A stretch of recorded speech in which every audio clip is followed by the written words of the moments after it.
Good morning बच्चों।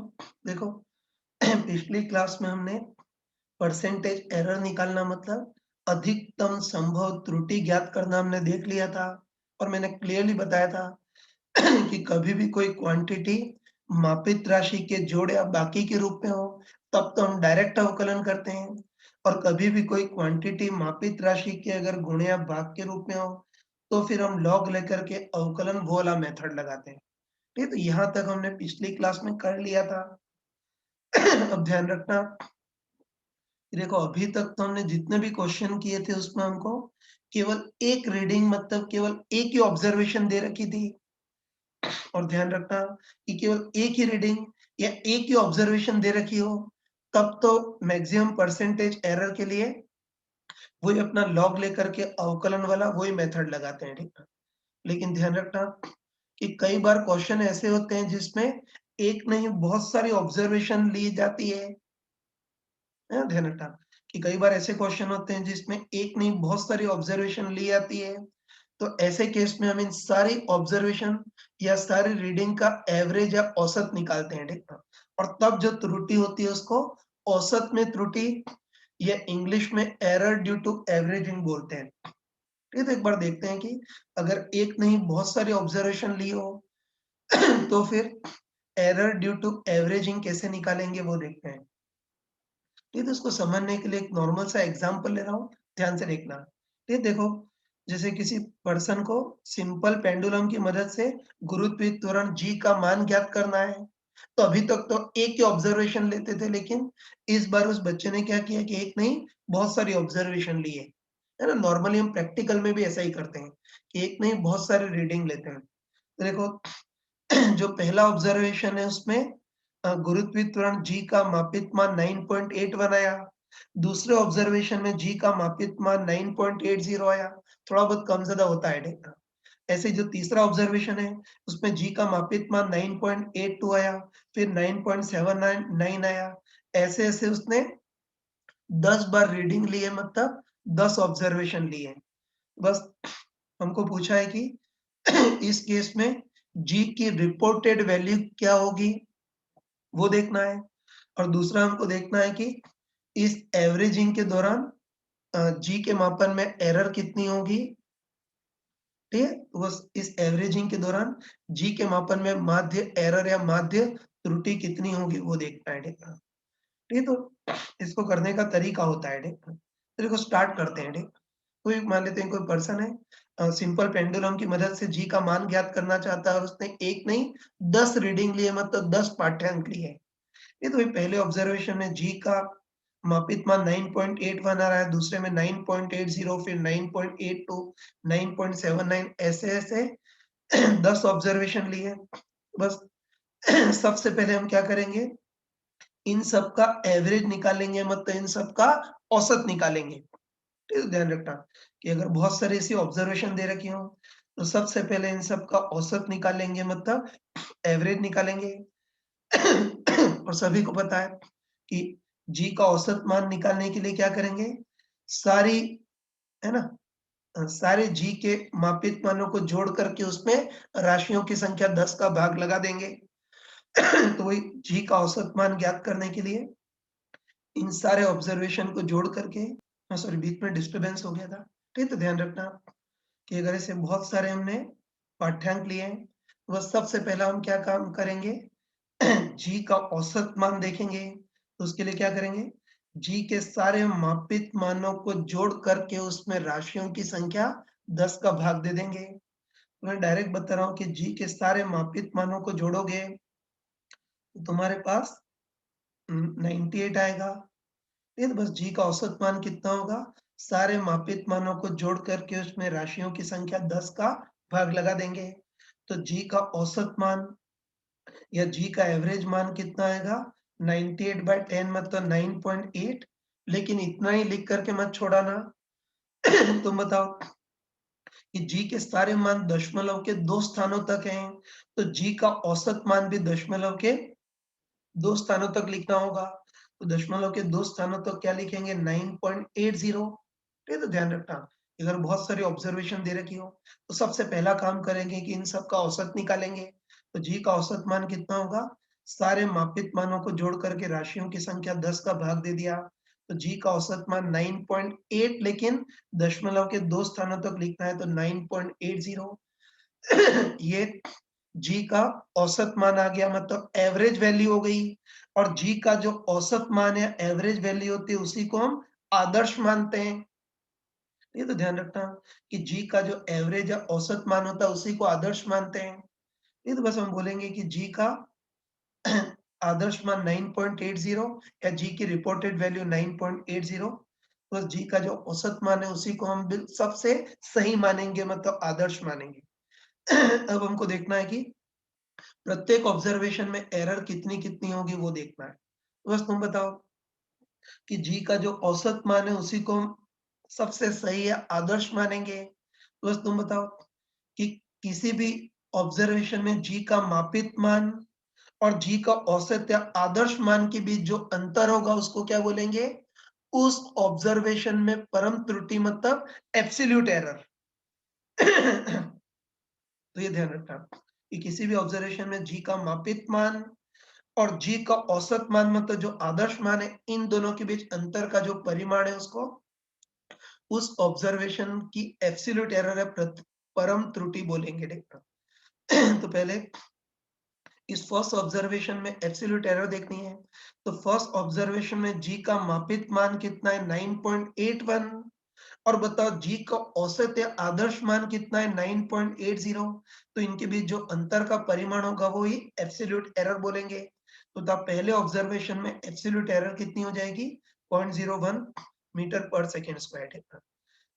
दूसरे observation में एब्सोल्यूट एरर देखनी है, तो बस यहाँ भी वही कि इस दूसरे ऑब्जर्वेशन में जी का मापित मान और जी का औसत मान, मतलब आदर्श मान में जो अंतर का परिमाण होगा उसको एब्सोल्यूट एरर बोलेंगे। तो बताओ सेकेंड ऑब्जर्वेशन में तो जी का मापित मान भी 9.80 है और जी का औसत या आदर्श मान भी 9.80 है, तो अंतर 0 है, मतलब एब्सोल्यूट एरर 0।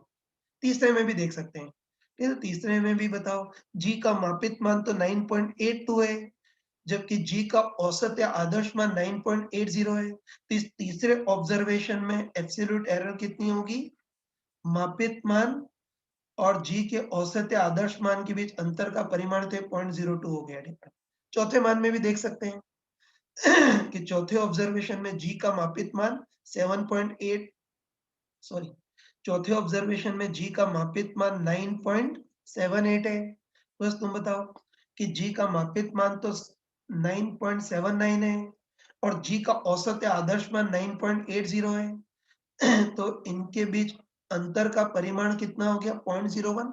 माइनस नहीं लिखेंगे क्योंकि एब्सोल्यूट एरर उस ऑब्जर्वेशन में जी के मापित मान और औसत मान के बीच अंतर का परिमाण होता है। ठीक है ना? तो ये जो चौथा ऑब्जर्वेशन है उसमें एब्सोल्यूट एरर 0.01, ऐसे ही सारे ऑब्जर्वेशन में निकाल सकते हैं। तो अब तो तुमको डायरेक्ट बता रहा हूँ कि पांचवें ऑब्जर्वेशन में एब्सोल्यूट एरर कितनी होगी? 0.02, माइनस मत लिखना, मॉड है।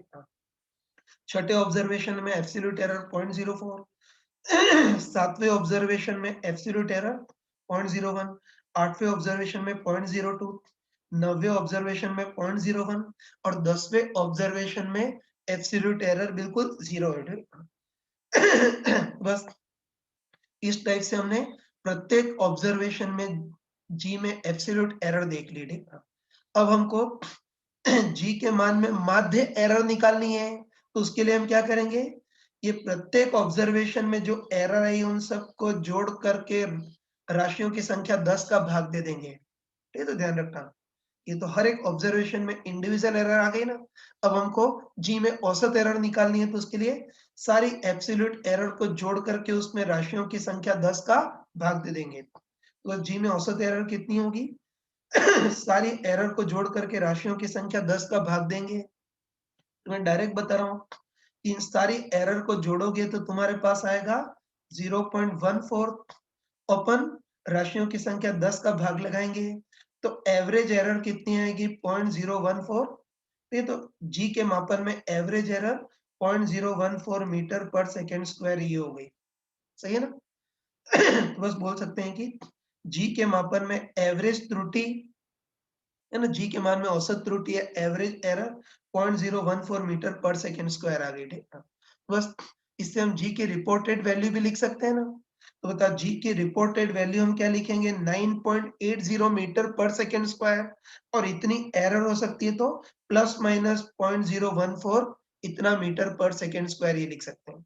अगर कोई परसेंटेज एरर पूछे तो बता परसेंटेज एरर कितनी होगी? जी में माध्य एरर अपन जी का रिपोर्टेड वैल्यू इंटू 100, या तो कोई परसेंटेज एरर पूछे तो ये लिख सकते हैं कि जी के मापन में परसेंटेज एरर कितनी होगी? माध्य एरर अपन जी का औसत मान इंटू 100, तो तब माध्य एरर तो कितनी है? 0.014 अपन जी का औसत मान 9.80 इंटू 100, इसको सॉल्व करेंगे तो लगभग 0.14% ये जी के मापन में परसेंटेज एरर आ गई, ठीक है? तो ये सब तो हमने कर लिया, लेकिन हमसे भी एक गलती हो गई। ठीक, ध्यान रखना कि ये सब हमने कर तो लिया, लेकिन हमसे भी एक गलती हो गई। चलो तुम सोच के बताओ कि तब प्रत्येक ऑब्जर्वेशन में जी का मान दशमलव के 2 स्थानों तक है, तो जी का औसत मान भी दशमलव के 2 स्थानों तक लिखना होगा, और जो जी के मान में जो औसत त्रुटि है उसको भी दशमलव के 2 स्थान तक लिखना होगा। तीसरे स्थान तक तो लिखने का हमको अधिकार ही नहीं है। ये ध्यान रखना है कि जी का प्रत्येक मापित मान दशमलव के 2 स्थानों तक है, तो जी का जो माध्य मान है वो भी दशमलव के 2 स्थान तक लिखना होगा। और जी मापन में जो माध्य एरर है उसको भी हमको दशमलव के 2 स्थान तक लिखना होगा, ठीक है ना? दशमलव के तीसरे स्थान पर लिखने का अधिकार नहीं है। तो बताओ जी के मापन में माध्य एरर 0.014 थी, लेकिन हमको, है ना, जी दशमलव के 2 स्थानों तक है, तो उसमें जो औसत एरर है उसको भी दशमलव के 2 स्थानों तक राउंड ऑफ करना पड़ेगा। तो बताओ 0.01, और अगली संख्या 4 है, जो 5 या 50% से कम है तो उसको स्किप करेंगे। तो बताओ जी के मापन में माध्य एरर कितनी लिखेंगे? 0.01 मीटर पर सेकंड स्क्वायर है। अगली संख्या दशमलव के तीसरे स्थान तक लिखने का अधिकार ही नहीं था। ठीक है, तो ये थोड़ा-सा गलती कर दी हमने। ठीक है ना? तो ध्यान रखना कि जी का हर एक मान दशमलव के 2 स्थानों तक है, तो औसत मान भी दशमलव के 2 स्थानों तक, और जो औसत एरर है वो भी दशमलव के 2 स्थानों तक लिखनी होगी। 0.01 मीटर पर सेकंड स्क्वायर ये लिखना होगा। तो ये हमसे थोड़ी गलती हो गई। तो ध्यान रखना कि जी की रिपोर्टेड वैल्यू अगर पूछे तो कितनी होगी? जी का औसत मान है उसी को आदर्श मानेंगे ना, तो जी की रिपोर्टेड वैल्यू तो 9.80 मीटर पर सेकंड स्क्वायर और इसमें एरर हम क्या लिखेंगे? 0.01 ही लिखेंगे, दशमलव के 2 स्थानों तक ही लिखेंगे। इतना मीटर पर सेकंड स्क्वायर, ये सही आंसर होगा। तो ये पूरी तरह से सही नहीं, ये परफेक्टली सही है। और जो मैं चीज़ बोल रहा हूँ वो कोई मेरी खोज नहीं है, एनसीईआरटी की बुक में चीज़ क्लियरली दे रखी है। ठीक है? तो बस अब इस टाइप के क्वेश्चन तुम इज़िली कर सकते हो। है ना? देखो आगे जब क्वेश्चन करेंगे तो उसमें कंपैरेटिव याद रखना, कोई नीचे लिखा नहीं होगा कि औसत के दौरान त्रुटि है, error due to averaging use करो। ठीक है? तो आगे जब क्वेश्चन करेंगे तो उसमें कंपैरेटिवली याद रखना। ठीक है? तो तुम अच्छे ध्यान रखना। हुँ। ये तुम अच्छे ध्यान रखना कि किसी भी क्वेश्चन में अगर केवल एक बार की ऑब्जर्वेशन दे रखी हो, तब तो लॉग लेकर के अवकलन वाला मेथड लगाते हैं। और किसी भी क्वेश्चन में अगर बहुत सारी रीडिंग या बहुत सारी ऑब्जर्वेशन दे रखी हो, तो फिर हम एरर ड्यू टू एवरेजिंग इसका यूज़ करते हैं, ठीक? तो मेरे ख्याल से अब क्वेश्चन आ गए, तुम इज़िली कर सकते हो। अब देखो, इसी कांसेप्ट पे बेस्ड जेईई 2016 में क्वेश्चन आया था। इसको देखना, ये ऐसा है जो वापस जेईई में ही पूछ सकता है, या इतना कॉमन है कि मेडिकल के एग्जाम में भी पूछ सकता है। ठीक है? तो इसी पे बेस्ड जेईई 2016 में जो क्वेश्चन नंबर 11 है, उसको देखना है, तुमको करना है, ठीक है? ठीक है, तो इसको हम एक बार क्वेश्चन को जस्ट बता देता हूँ। ठीक है, तो देखो हमको दे रखा है कोई सिंपल पेंडुलम है, और कोई बच्चा इस सिंपल पेंडुलम का आवर्त काल ज्ञात करना चाहता है। तो आवर्त काल ज्ञात करने के लिए उसने पेंडुलम को 100 दोलन कराए। क्या होता है आवृत्तियों? हिंदी लिखने नहीं आती है, दोलन। ये तो ध्यान रखना कि पेंडुलम का आवर्त काल मापने, ये पेंडुलम का आवर्त काल ज्ञात करने के लिए उसने पेंडुलम को 100 दोलन कराए, और उसने 4 बार ऑब्जर्वेशन ली है, ठीक है? है ना? वही कि पेंडुलम को 100 दोलन कराएँ और 100 दोलन में समय कितना लगता है उसको उसने 4 बार मापा है, 4 बार ऑब्जर्वेशन लिए। देखो 100 डॉलर में लगा समय, है ना? जो पहला ऑब्जर्वेशन है, उसमें 100 डॉलर में लगा समय 90 सेकंड मापा उसने। जो दूसरा ऑब्जर्वेशन था, उसमें 100 डॉलर में लगा समय 91 सेकंड मापा। थोड़ा बहुत कम ज़्यादा होता है ना? ऐसे ही जो तीसरा ऑब्जर्वेशन है, उसमें उसने 100 डॉलर में लगा समय 95 सेंटीमीटर मापा और जो चौथी बार उसने रीडिंग ली, तो चौथी बार 100 डॉलर में लगा समय 92 सेकंड मापा, ठीक है? बस उसने 100 डॉलर में लगे समय को 4 बार मापा। पहली बार 100 डॉलर में लगा समय 90 सेकंड, दूसरी बार 91, तीसरी बार 95 और चौथी बार 92 प्राप्त हुआ, ठीक है ना? बस 100 सेकंड 100 डॉलर में लगा समय उसने 4 बार मापा है ना, ये तो हमको देखना है कि 100 डॉलर में लगे समय का औसत मान या रिपोर्टेड वैल्यू क्या होगी वो देखना है। और साथ में हमको ये भी दे रखा है कि समय मापन के लिए वो आदमी विराम घड़ी यूज़ कर रहा है, मतलब स्टॉप वॉच यूज़ कर रहा है जिसका अल्पतमांक 1 सेकंड है। ये तुम खुद बताओ कि एक्चुअली कोई आवर्तकाल थोड़ी मापते हैं, वास्तव में तो डॉलर में लगा समय मापते हैं। तो बस दोलन में लगे समय को इसने 4 बार मापा है और समय मापने के लिए उसने किसी विराम घड़ी या स्टॉप वॉच का यूज़ किया जिसका अल्पतमांक 1 सेकंड है। बस इतना तुम देखते ही समझ गए होंगे कि इसने 1 नहीं 4-4 रीडिंग लिए हैं, तो इसमें हमको एरर ड्यू टू एवरेजिंग उसका यूज़ करना होगा। बस हमको देखना है कि ये हमको देखना है कि इस बार मापा गया माध्य समय कितना होगा, मतलब 100 डॉलर में लगे समय की रिपोर्टेड वैल्यू कितनी होगी वो देखना है और साथ में उसमें एरर कितनी होगी वो देखना है। तो 3 मिनट के लिए वीडियो पॉज़ करके इसको खुद ट्राई करना। हाँ बच्चों, मेरे ख्याल से जो भी सिंसियर होगा उसने कर लिया होगा। इसका आंसर 4th आएगा, ठीक है? तो उसको एक बार कर लेते हैं। जगह नहीं थी तो अलग पेज पे कर रहा हूँ, देख लेना। ये तो कोई पर्सन पेंडुलम को 100 डॉलर कराता है। 100 डॉलर में कितना समय लगा उसको ये 4 बार माप रहा है। पहली बार 100 डॉलर में लगा समय 90 सेकंड। अगले ऑब्जर्वेशन में 91 सेकंड, तीसरे ऑब्जर्वेशन में 95 सेकंड और चौथे ऑब्जर्वेशन में 92 सेकंड है।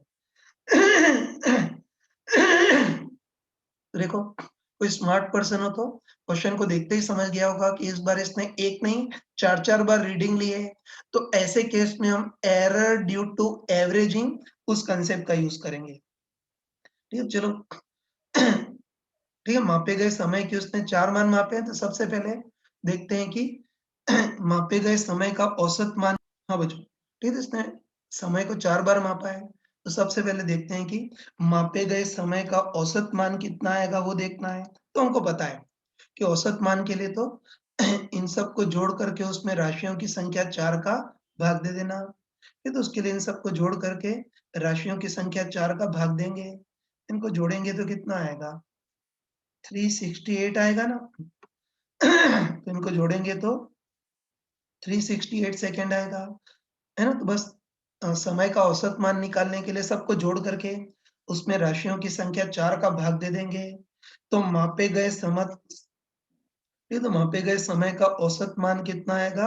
92 सेकंड, है ना?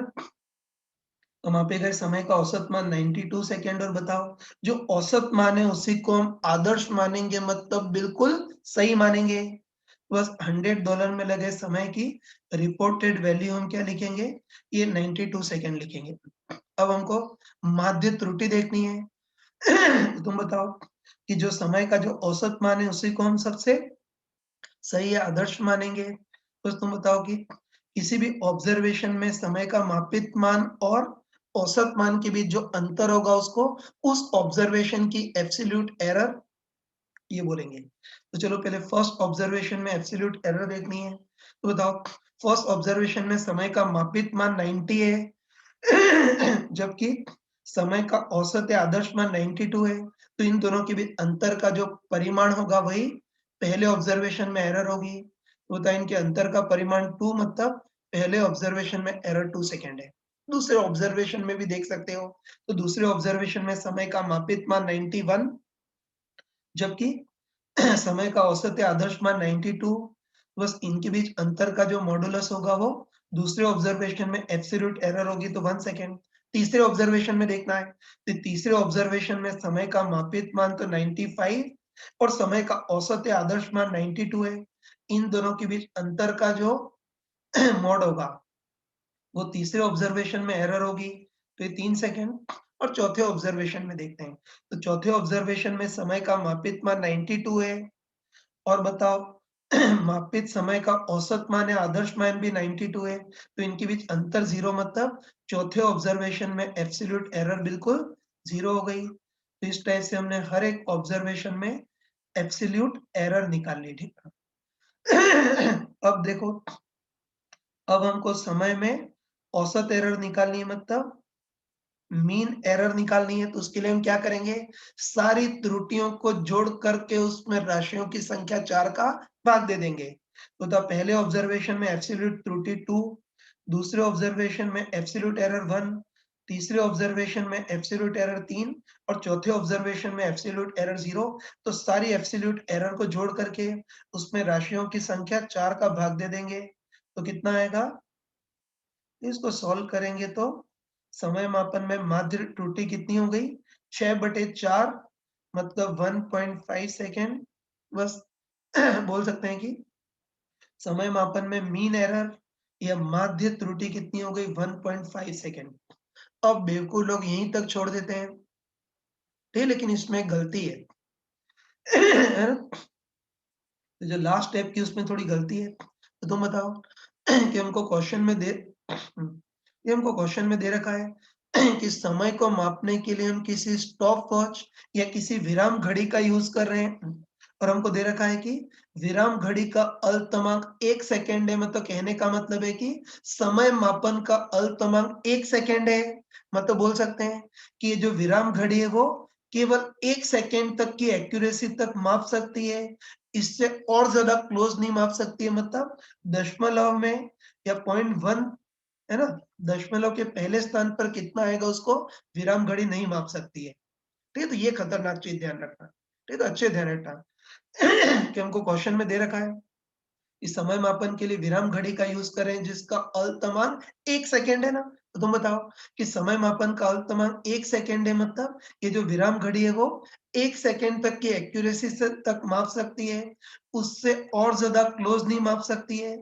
बस विराम घड़ी केवल 1 सेकंड तक की एक्यूरेसी मतलब केवल इकाई तक ही माप सकती है, बाकी 1 सेकंड के बाद जो दशमलव में, है ना, 1 सेकंड के बाद जो दशमलव स्थान है, उस समय को ये माप नहीं सकती है। तो बस कह सकते हैं कि विराम घड़ी का अल्पतमांक 1 सेकंड है, 1 सेकंड तक की एक्यूरेसी तक माप सकती है। ये 0.5 मतलब दशमलव के बाद कितना आएगा उसको विराम घड़ी नहीं माप सकती है। तो हमको ये जो माध्य त्रुटि है उसको भी पूर्णांक में राउंड ऑफ करना होगा, क्योंकि दशमलव वाले स्थान को विराम घड़ी माप नहीं सकती है, तो हमको ये दशमलव वाली संख्या लिखने का अधिकार भी नहीं है। तो बस बताओ, माध्य एरर वैसे तो 1.5 सेकंड आई है, लेकिन इसको हमको पूर्णांक पे राउंड ऑफ करना होगा। ठीक है, तो तुम बताओ इस समय को हमको पूर्णांक पे राउंड ऑफ करना होगा। तो बताओ इस बार जो अगली संख्या एग्जैक्टली 5 है, मतलब एग्जैक्टली 50% है, तो फिर राउंड ऑफ करने के लिए पिछली संख्या देखेंगे। पिछली संख्या विषम है तो उसमें 1 जोड़ देंगे। तो 1.5 सेकंड को पूर्णांक में राउंड ऑफ करेंगे तो क्या लिखेंगे? 2 सेकंड, ये लिखना होगा। सही है ना? तो बस अब हम टाइम की रिपोर्टेड वैल्यू लिख सकते हैं ना। तो बताओ, जो समय का जो औसत मान है उसी को हम आदर्श मान बोलेंगे। बस 100 दोलन में लगे समय की रिपोर्टेड वैल्यू क्या लिखेंगे? 92 सेकेंड। और उसमें माध्य त्रुटि कितनी है? 2 सेकेंड, तो प्लस माइनस 2 सेकेंड लिखेंगे। ठीक है, तो अधिकतर लोग ये 1.5 के बाद बस गाड़ी अटक गई थी। ठीक है, तो ध्यान रखना है ये चीज यार कि समय मापन के लिए जिस विराम घड़ी का यूज करें उसका अल्पतमांक 1 सेकंड है। मतलब विराम घड़ी 1 सेकंड तक की एक्यूरेसी तक माप सकती है, मतलब विराम घड़ी जो है वो समय को केवल पूर्णांक में माप सकती है, दशमलव वाले समय को विराम घड़ी नहीं माप सकती है। तो जी का जो औसत मान है उसमें भी हमको दशमलव के बाद लिखने का अधिकार नहीं है, और जो माध्य त्रुटि है उसमें भी दशमलव वाली संख्याओं को हमको लिखने का अधिकार नहीं है। तो जो 1.5 सेकंड है उसको पूर्णांक पे राउंड ऑफ करना होगा। तो 1.5 सेकंड को पूर्णांक पे राउंड ऑफ करके 2 सेकंड, तो टाइम की reported value 92 plus minus 2 second, ये अपना आंसर आ गया। कई बार पूछता है कि टाइम मापन में परसेंटेज एरर कितनी होगी वो देखना है, तो बताओ परसेंटेज एरर क्या होगी? टाइम मापन में माध्य त्रुटि अपन माध्य समय इंटू 100, तो बताओ टाइम मापन में माध्य त्रुटि 1.5 की जगह 2 सेकंड लिखना होगा। अपन लगा औसत समय कितना है 92 इंटू 100 तो इसको सॉल्व कर लेना, तो परसेंटेज एरर ये 2.2% है, ऐसी कुछ लगभग आएगी। ये भी सब तुम कर सकते हो।